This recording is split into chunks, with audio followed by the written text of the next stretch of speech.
వడ్డించుకోలేవా?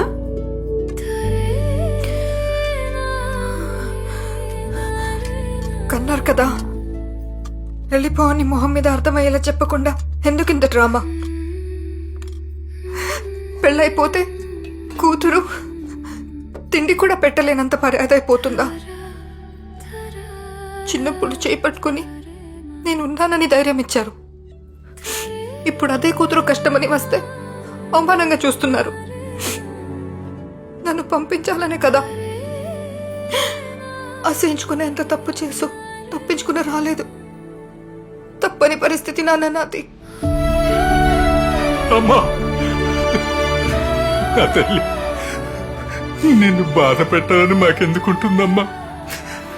ఇలా చేస్తే మా మీద కోపంతోనైనా నువ్వు అల్లుడి దగ్గరికి వెళ్తావని చిన్న స్వార్థం.